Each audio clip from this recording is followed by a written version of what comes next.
going to talk a little bit more in depth about drawing while I show you this time lapse of coloring in the purple coneflower.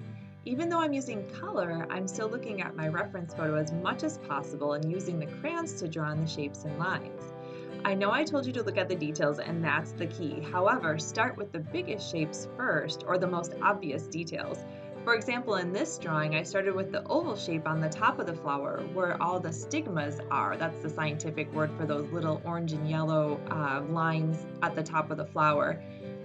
Then I drew in the petal shapes like a big skirt. Then I moved to the shapes of the individual petals. When I was little, some of the kids in my classes said, "What's the point of learning math? You won't use it after school in the real world." I thought for sure an artist wouldn't need math. Boy, was I wrong. If you want to be an artist, you'll be using a lot of math. For one, most artists, at least at first, run their own business selling their art. You need to know math to run a business and work with money. Two, like I said before, drawing is the most important skill artists need to learn, in my opinion. When I draw, I look at shapes and the relationships between the shapes. For example, in this drawing, one of the first things I asked myself when looking at the reference photo was how big is the oval shape on top compared to the petals? And I think about it as a fraction. If you've ever baked cookies with an adult, fractions are those numbers with the lines between them. In this drawing, I determined that the petals were roughly 1.5 times the length of the oval. At the same time, I'm looking at angles. Questions going through my head are, what is the angle where the oval meets the petals? And what are the angles and the shapes between the petals? And where do those line up compared to the oval shape on top? As I draw, whether it's with the pencil or the crayons, these questions are constantly going through my head. You'll also be looking for patterns. In this coneflower, there is a fun pattern in the stigmas within that oval. If you look at one of the stigmas, you'll see the color pattern is black, orange, red. When you draw something like a flower, it's nice because it still looks pretty cool, even if you don't get the angles and shapes perfect. When you're drawing a face, however, it's harder because if you don't get it perfect, you'll notice right away that one ear is up higher than the other, or bigger than the other, or the nose doesn't quite look like your mom's nose, or whoever is patient enough to be your model. Again, it takes a lot of practice, and the more you practice, the faster and more precise you'll get. Keep looking at the basic shapes, relationship between the shapes, and the angles.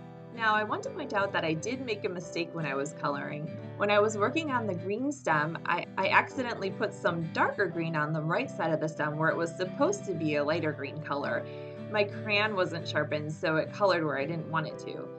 Did I feel disappointed?